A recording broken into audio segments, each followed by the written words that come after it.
Boa noite, irmãos. Graça e paz do Senhor Jesus. Nós estamos mais uma vez nessa quarta-feira, começando mais um estudo em 1 Pedro. Mas antes da gente estudar a palavra, eu quero convidar você a fazer uma oração junto comigo nesse momento. Então eu desafio você a se desprender de qualquer coisa que possa roubar a sua atenção e vamos orar juntos ao Senhor para que Ele fale conosco essa noite. Vamos orar. Nosso Deus e Pai querido, obrigado pela oportunidade que o Senhor nos dá de conhecermos mais a Tua Palavra, ouvirmos do Teu Espírito Santo e praticarmos aquilo que o Senhor está nos ensinando. Ó Pai, que seja um tempo de aprendizado, um tempo de ouvirmos o Teu ensinamento através do Teu Espírito e da Tua Palavra e colocarmos ele em prática em nossa vida.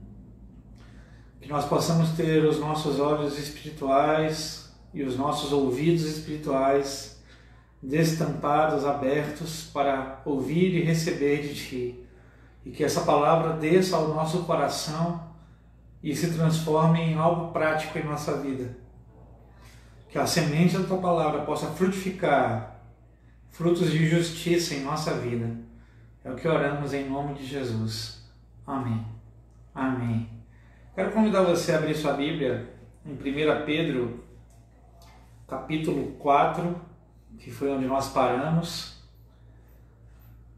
Capítulo 4, paramos no versículo 7, semana passada. Nós vamos repetir o 7 e seguir em diante no capítulo 4, tá? Então, abre aí no versículo 7. A palavra de Deus diz: o fim de todas as coisas está próximo. Portanto, sejam sensatos e disciplinados em suas orações. Acima de tudo, amem-se uns aos outros sinceramente, pois o amor cobre muitos pecados. Abram sua casa de bom grado para os que necessitam de um lugar para se hospedar. Deus concedeu um dom a cada um e vocês devem usá-lo para servir uns aos outros, fazendo bom uso da múltipla e variada graça divina. Você tem o dom de falar? Então faça-o de acordo com as palavras de Deus. Tem o dom de ajudar? Faça-o com a força que Deus lhe dá. Assim, tudo o que você realizar trará glória a Deus por meio de Jesus Cristo. A Ele sejam a glória e o poder para todos sempre. Amém. Amados, não se surpreendam com as provações de fogo ardente pelas quais estão passando, como se algo estranho lhes estivesse acontecendo. Pelo contrário, alegrem-se muito, pois essas provações os tornam participantes dos sofrimentos de Cristo, a fim de que tenham a maravilhosa alegria de ver sua glória quando ela for revelada. Se vocês forem insultados por causa do nome de Cristo, abençoados serão, pois o glorioso Espírito de Deus repousa sobre vocês. Se sofrerem, porém, que não seja por matar, roubar, causar confusão ou intrometer-se em assuntos alheios. Mas se sofrerem por ser cristãos, não se envergonhem, louvem a Deus por serem chamados por esse nome. Pois chegou a hora do julgamento, que deve começar pela casa de Deus. E se o julgamento começa conosco, que destino terrível aguarda aqueles que nunca obedeceram às boas novas de Deus? E se o justo é salvo por um triz, o que será do pecador perverso? Portanto, se vocês sofrem porque cumprem a vontade de Deus, continuem a fazer o que é certo e confiem em sua vida àquele que os criou, pois Ele é fiel. Amém.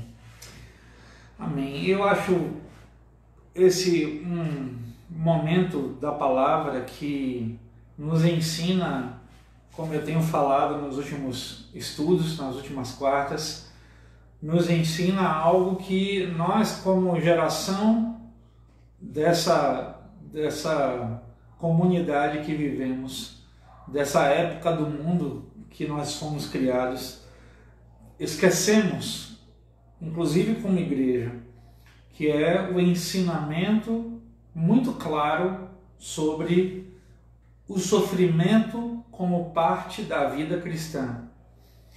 E o apóstolo Pedro aqui no versículo 7 fala que o fim de todas as coisas está próximo. Portanto, sejam sensatos e disciplinados em suas orações. Uma das coisas que tem sido, infelizmente, uma realidade na nossa história como igreja nessa geração é de que, apesar de conseguirmos perceber a iminência da volta de Jesus, do fim de todas as coisas, dos sinais que apontam para esse fim, nós temos paradoxalmente nos comportado como se Jesus não fosse voltar tão cedo e como se o fim não estivesse tão próximo. Por isso, muitas vezes, muitos de nós temos agido como insensatos e não temos priorizado a oração. E o texto está falando exatamente o oposto para a postura de quem está vivendo os tempos do fim. Ser sensato e ser disciplinado em oração é o que nós somos exortados em 1 Pedro a fazer. Nós temos muitas vezes mencionado nas nossas conversas, nos estudos e nos nossos bate-papos informais, quando falamos sobre os grandes moveres de Deus nas gerações anteriores à nossa, e na própria igreja primitiva, nós sempre exaltamos o poder de Deus que foi manifestado na terra através dos apóstolos, dos profetas, dos grandes homens e mulheres de Deus que passaram pela terra.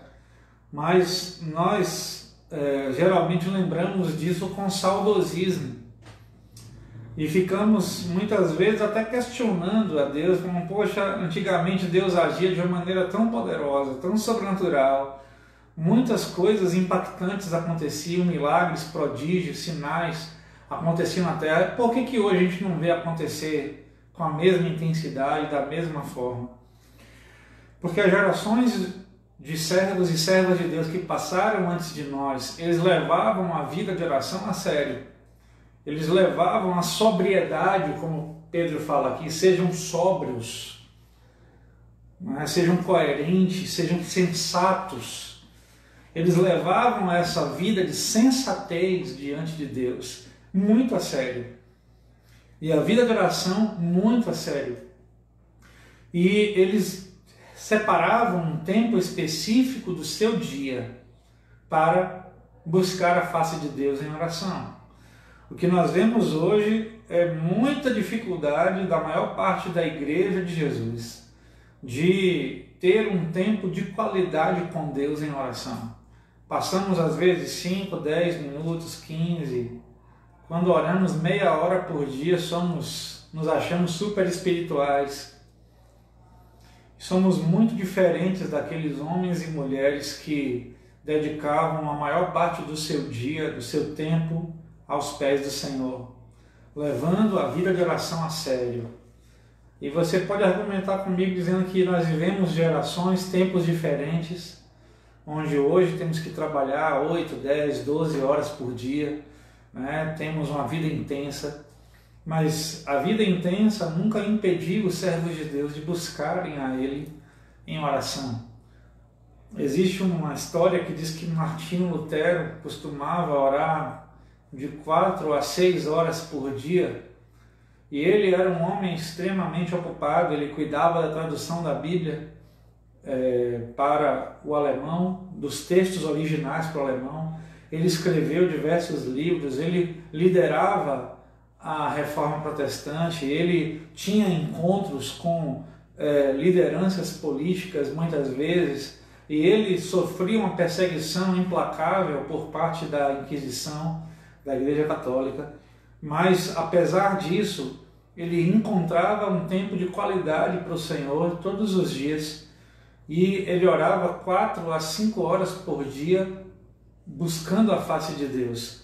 E costuma-se dizer que, geralmente, quando ele tinha um dia mais intenso, ele costumava falar: hoje, amanhã eu vou ter um dia muito intenso, então eu vou acordar 1 hora antes e vou orar 1 hora a mais do que eu costumo orar. Então, quando o dia dele era carregado, era cheio, era estressante, era intenso, ele fazia questão de aumentar 1 hora na sua oração, ao invés de reduzir o tempo de oração, ele acrescentava o tempo de oração. E nós hoje fazemos o contrário. Nós reservamos tempo para as nossas prioridades naturais, humanas, reservamos tempo para a nossa vida secular, para o nosso trabalho, para o nosso emprego, para o nosso estudo, para a nossa família, para os nossos interesses pessoais, para o nosso lazer, para o nosso divertimento. E a gente separa aí talvez uns 20, 30, 40 minutos por dia, se é que fazemos tudo isso. Porque tem muita gente que não passa daqueles segundos de oração antes das refeições e antes de dormir, lamentavelmente. E nos consideramos cristãos, mesmo sem ter uma vida de oração, mesmo priorizando tudo menos a vida com Jesus, a intimidade com Cristo. Ainda assim nos consideramos cristãos. E a Bíblia fala que, por se aproximar o fim de todas as coisas, devemos ser sensatos e disciplinados em oração. E a palavra disciplinado, ela vem com o significado de que deve haver um esforço para isso. É como eu costumo dizer, o exercício físico, o exercício da oração, o exercício da busca da palavra, da leitura, da adoração, é como o exercício físico. Você vai começar a fazer um exercício físico, você vai na academia, você vai fazer uma caminhada. No primeiro dia, no segundo dia, a sua vontade quando chega em casa, é nunca mais voltar ali. Você volta todo doído, quebrado, com o corpo dolorido, até respirar dói. No dia seguinte, se você der ouvidos ao seu corpo, você não vai de novo. Porque o seu corpo vai pedir para você não ir. Porque ele vai sentir dor, ele vai sentir incômodo, ele vai querer ficar quieto. E na vida com Deus é a mesma coisa. No exercício espiritual, a disciplina de oração, a busca ao Senhor, a oração, a leitura da palavra, é um exercício espiritual. Como o exercício físico demanda disciplina, o exercício espiritual também demanda disciplina. Então você não vai sentir vontade, que vontade que eu estou de orar 2 horas com Deus. Não vai ser assim, principalmente nos primeiros dias. Mas você não deve deixar de buscar por causa disso. Busque o quanto você consegue. Ore o quanto você consegue. Clame ao Senhor enquanto você consegue. Se for 1 minuto, 5 minutos, 10 minutos, 15 minutos, 20 minutos, 30 minutos. Só não desista, seja disciplinado, estabeleça um período para buscar o Senhor. E com o tempo você vai aumentando esse tempo com Deus. E você vai ver que aquele hábito de orar vai sendo estabelecido em sua vida. O hábito de ler a palavra vai sendo estabelecido em sua vida. Tem um versículo na Bíblia que diz que a fé vem pelo ouvir, e ouvir a palavra de Deus. Eu estava até conversando com um irmão hoje sobre isso, e mencionando uma citação do John Piper, pastor e muito conhecido no mundo inteiro, e ele diz que do mesmo jeito que a fé vem pelo ouvir a palavra de Deus, quando você deixa de ouvir a palavra, você está trazendo incredulidade ao seu coração. Quando você deixa de meditar na palavra, de buscar a palavra, de ler a palavra, automaticamente a sua fé vai sendo substituída por incredulidade, por frieza espiritual. E é por isso que Pedro nos exorta tanto a termos uma disciplina espiritual de oração, de busca ao Senhor, de vigilância, porque o fim de todas as coisas está mais próximo do que nunca esteve. E nós precisamos estar conectados com o Senhor, para não sermos devorados por uma geração voltada totalmente para o consumo, para o lazer, para o prazer, e uma geração que despreza a intimidade com Deus. Essa mesma geração aprendeu a viver uma relação que não envolve amor, a nossa relação interpessoal. E o texto que fala o contrário. O texto fala, acima de tudo, amem-se uns aos outros sinceramente, pois o amor cobre muitos pecados. Tem uma versão que fala, o amor cobre uma multidão de pecados. E o texto fala, o amor cobre muitos pecados, por isso, amem-se uns aos outros com sinceridade, sinceramente. Esse amor sincero não é aquele amor de palavras, como diz a palavra, né? Nem de palavras, nem de língua. É um amor de atitude prática com o seu próximo, com o seu irmão, com os seus inimigos. É um amor que é demonstrado através da nossa atitude para com as pessoas. Então, muitas vezes nós temos até facilidade para dizer para o irmão, eu te amo, para o próximo, eu te amo, mas na hora de praticar algo que expresse esse amor, nós temos dificuldade. Eu me lembro o tempo que eu estava como seminarista em Recife. Eu tinha uma colega que fazia seminário e ela trabalhava com missões.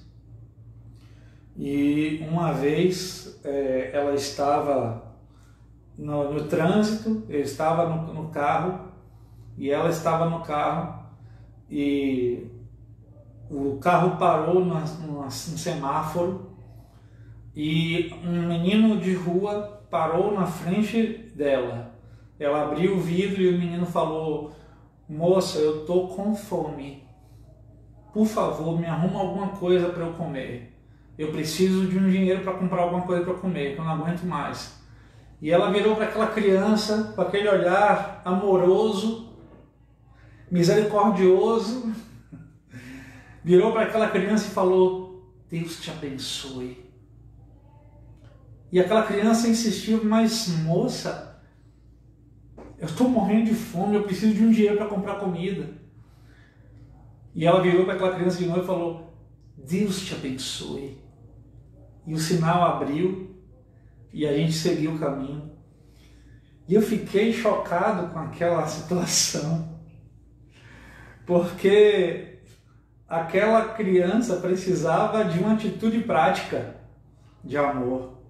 Ou de uma comida, ou de um trocado para comida. Hoje a pessoa estava com fome. Ela não precisava de uma palavra de Deus te abençoe. Mas era muito mais fácil falar Deus te abençoe do que abrir a carteira, a bolsa e dar alguma coisa para aquela criança. E muitas vezes nós fazemos isso. Nós espiritualizamos o amor. E platonizamos o amor e transformamos o amor num sentimento ou numa coisa que não pode ser tocada, vivida, praticada. E o texto fala o contrário. Amem-se uns aos outros sinceramente, porque o amor cobre uma multidão de pecados. A prática do amor para o próximo, ela acaba anulando a malignidade, ela anula a pecaminosidade, ela anula o pecado, ela anula o poder do pecado na vida do nosso próximo. Quando amamos ao nosso próximo, estamos revelando Jesus para essa pessoa. Quando nos importamos com o nosso próximo, quando somos instrumento na vida dele de uma maneira prática, às vezes com um copo de água, um copo de comida, um prato de comida, um dinheiro, um trocado, uma compra, uma palavra de atenção, um ouvido emprestado para escutar os anseios daquele irmão, daquele próximo. Você está expressando amor. Amor não é quando você fala Deus te abençoe.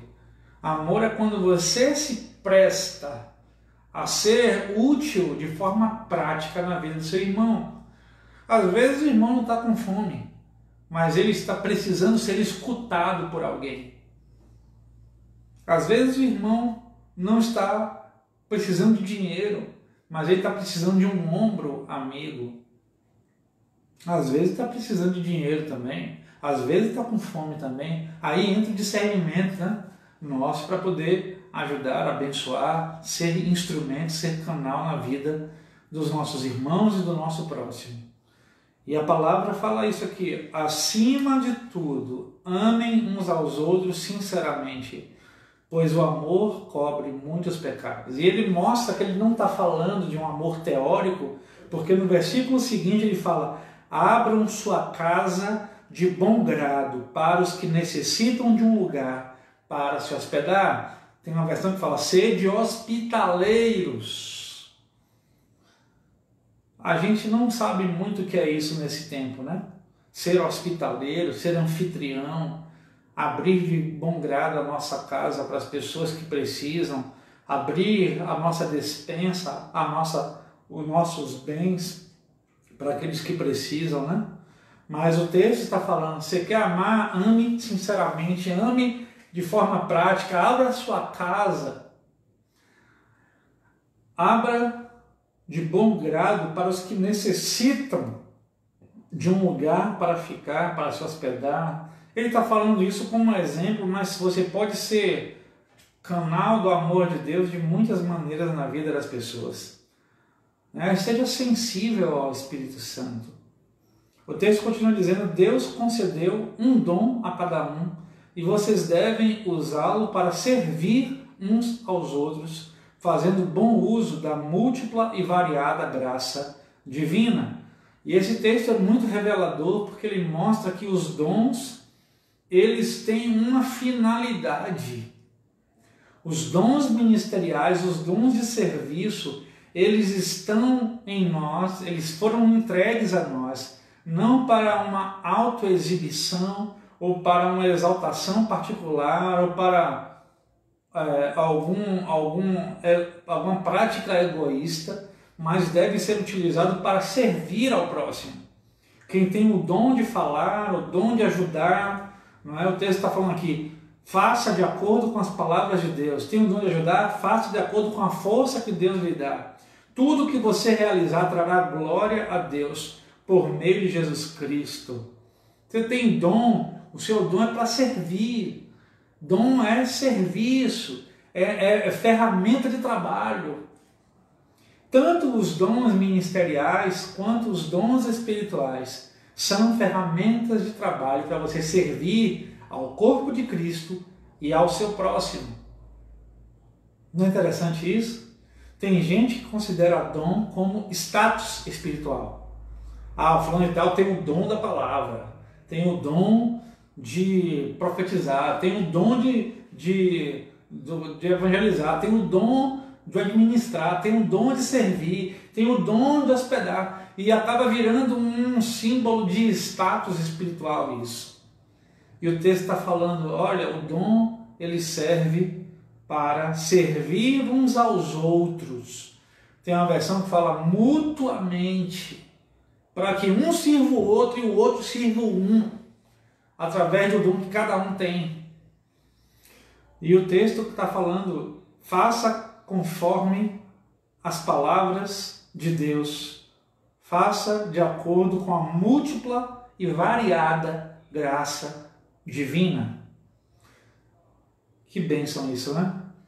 O texto continua dizendo que não se surpreenda com as provações de fogo ardente pelas quais estão passando, como se algo estranho estivesse lhes acontecendo. Nós temos essa maluquice que fomos ensinados, sei lá de onde veio esse ensinamento perverso, não veio da palavra com certeza, de que o sofrimento é uma coisa estranha ao cristão, que a provação é a exceção e que a calmaria é a regra. Não é. A Bíblia mostra, não somente nesse texto, como em muitas outras passagens do Novo Testamento, de que a vida cristã ela é recheada de provações, recheada de tribulações, recheada de sofrimento. Isso é a marca da vida cristã. A gente foi ensinado de outra forma, como se a vida cristã fosse uma vida triunfalista, como se fosse uma vida que só andasse comendo e bebendo do bom e do melhor, sem sofrimento, e quando viesse sofrimento, o sofrimento era uma coisa muito transitória, temporária, e que era com certeza depois Deus ia trazer vingança para nós sobre aqueles que nos fizeram sofrer. Uma maluquice que a gente criou e acabou crendo nisso por muito tempo.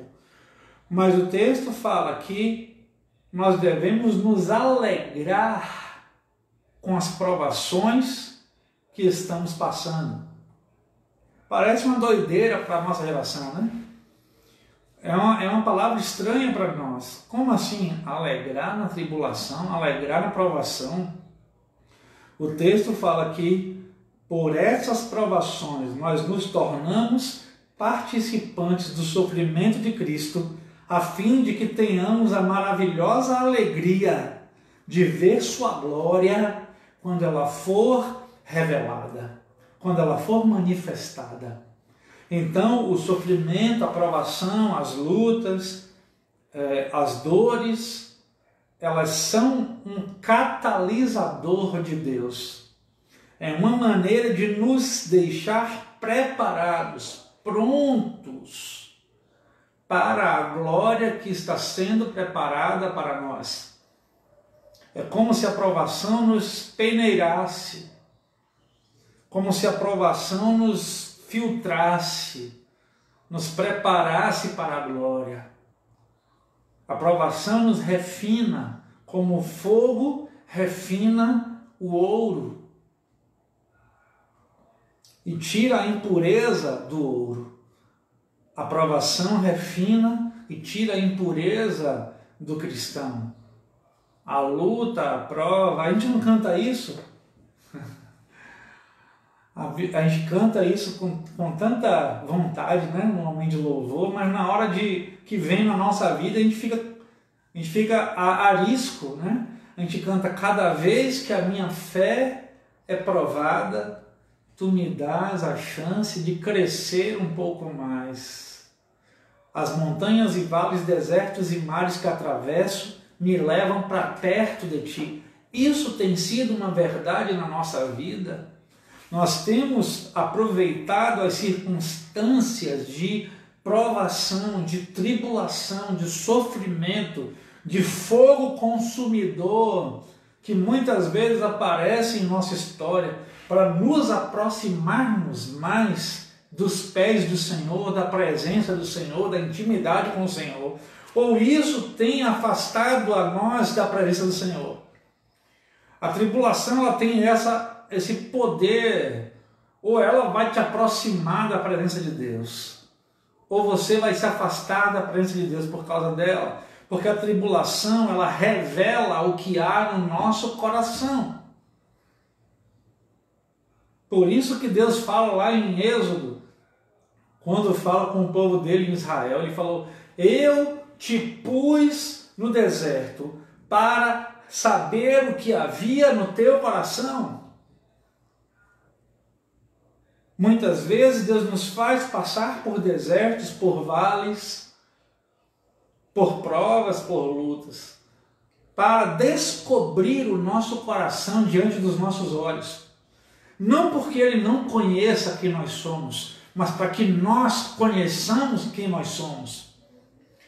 Que nós aprendamos com as lutas o quanto nós estamos ainda carnais, fúteis, orgulhosos, de dura cerviz, com o coração não voltado para a presença e para a dependência de Deus.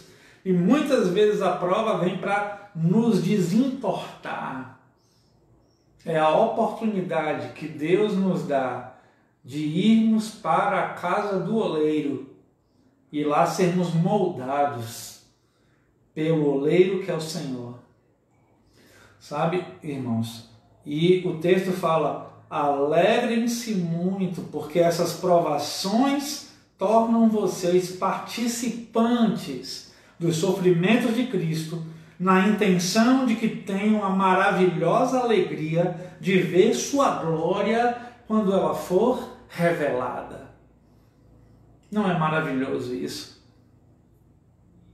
O Senhor está nos prometendo que, participando das lutas, das tribulações, das aflições, sofrendo em nome de Jesus, por amor a Cristo, por amor ao Senhor, as nossas lutas e as nossas provas, a Bíblia fala que então teremos a maravilhosa alegria de ver a sua glória quando ela for manifestada.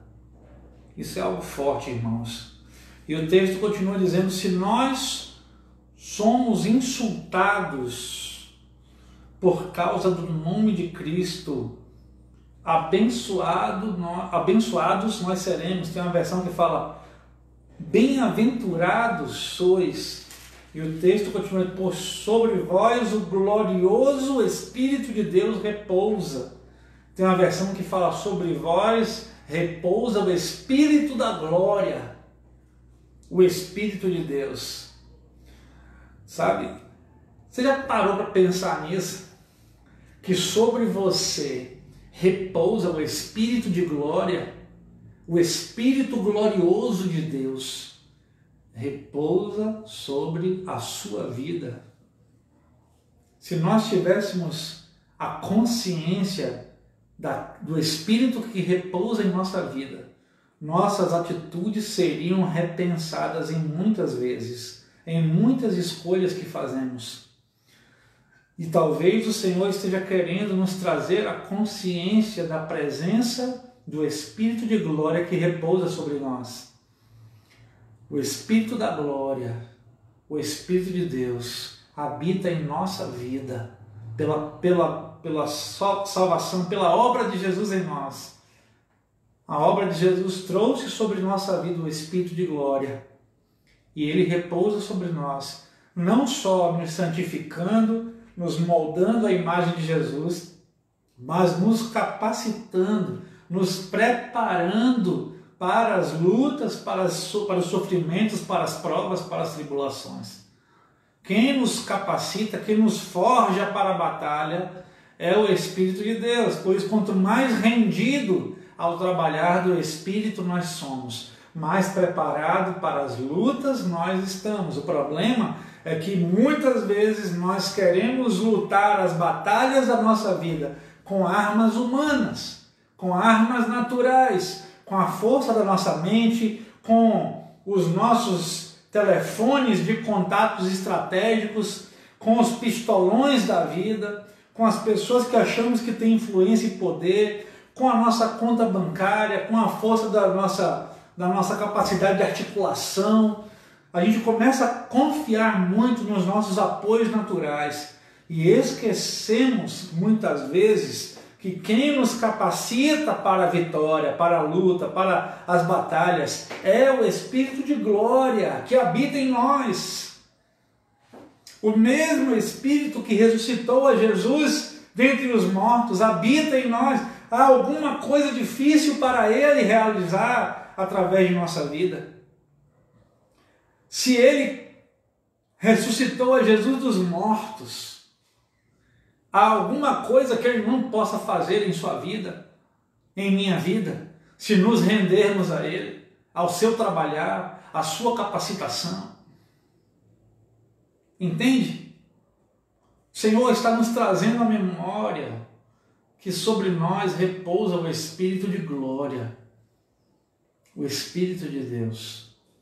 E o texto continua que se você sofrer, porém, não seja por matar, roubar, causar confusão ou se intrometer em assuntos alheios. Se o seu sofrimento for consequência das suas próprias escolhas malignas, você só está colhendo aquilo que você plantou.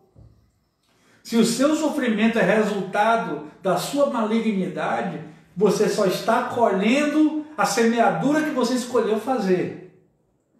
Mas o texto fala, se você está sofrendo por ser cristão, aí é diferente. O texto fala, você deve louvar a Deus por ser chamado por esse nome.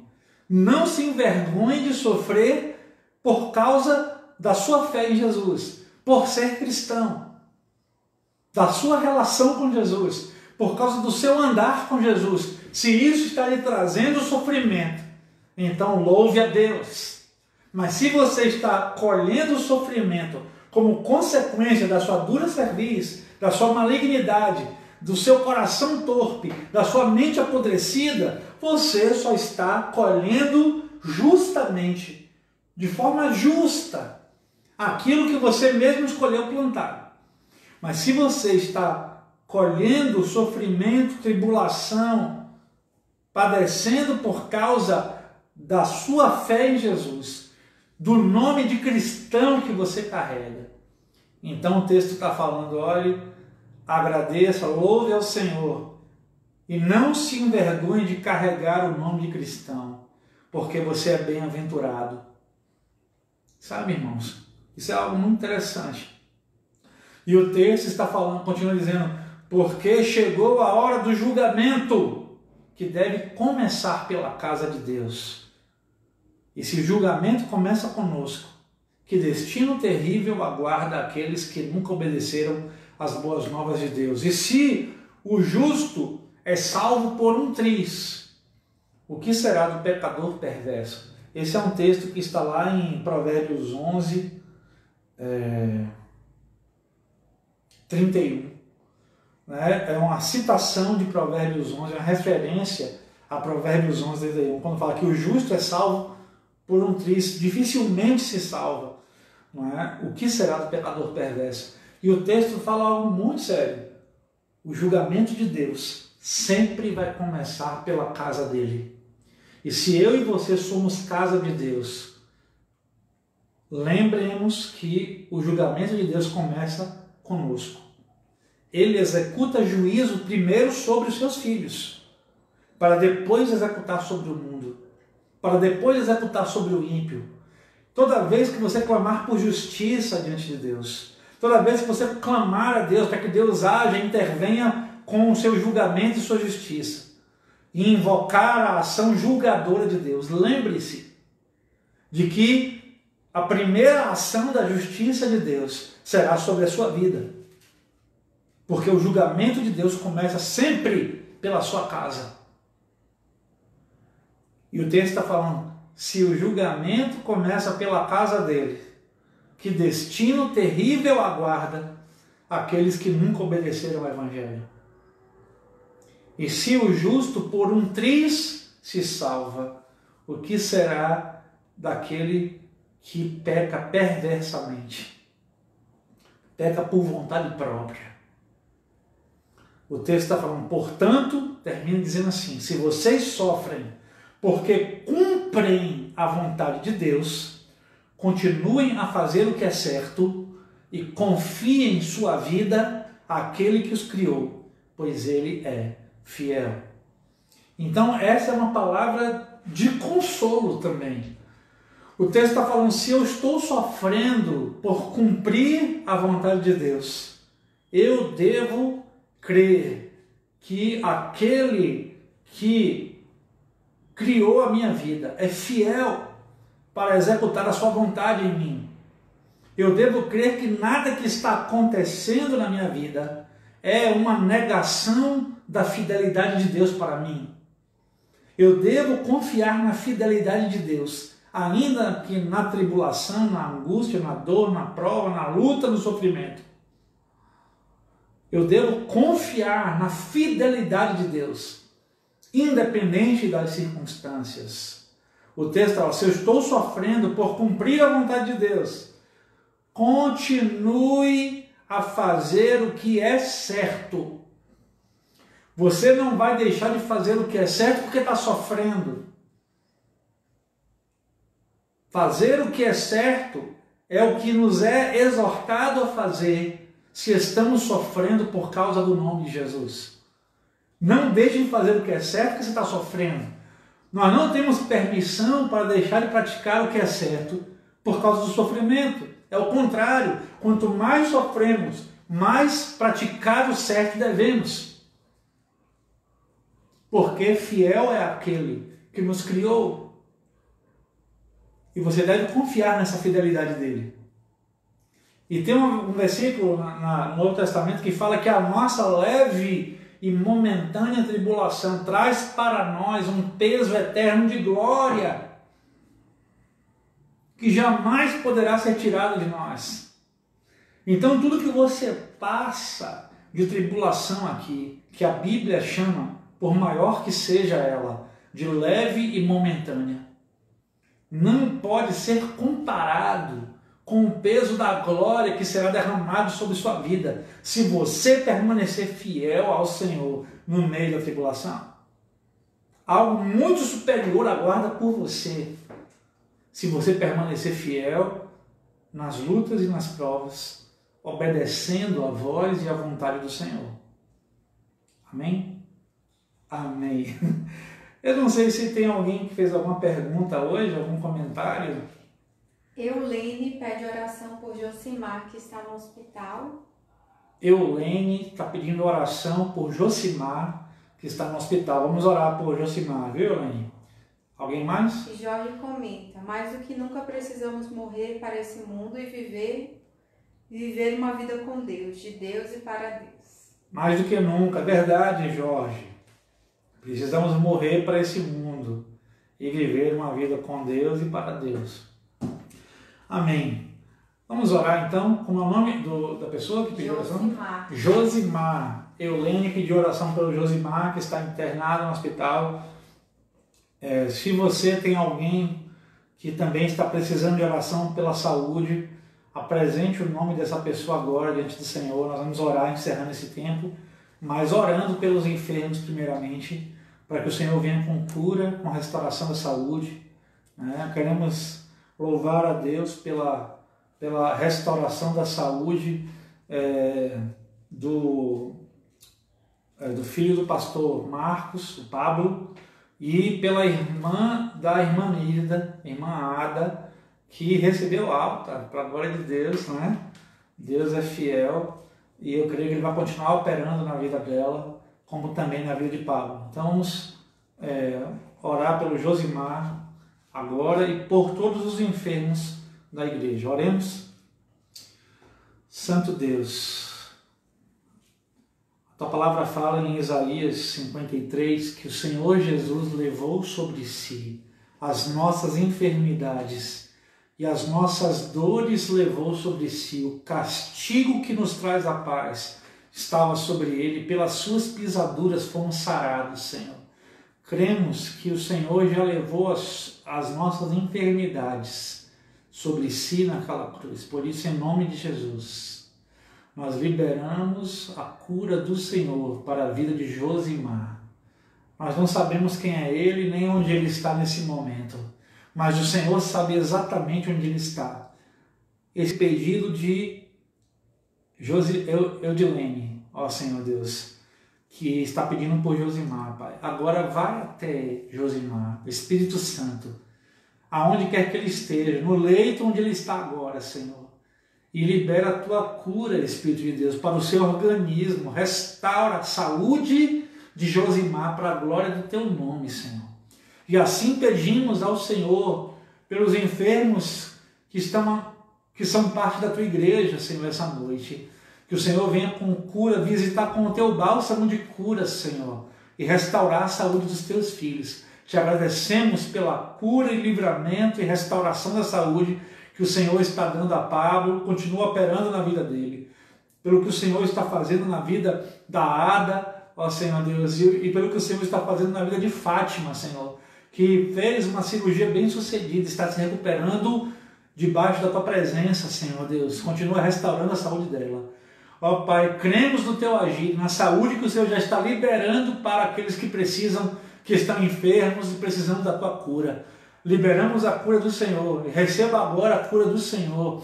Em nome de Jesus, liberamos a cura do Senhor sobre você que está enfermo e enferma. Tome posse da cura do Senhor, que você seja restaurado em sua saúde, em nome de Jesus. E te pedimos, Pai, também, que o Senhor possa fazer que essa palavra que foi ministrada frutifique em nossa vida, frutos práticos na nossa vida diária.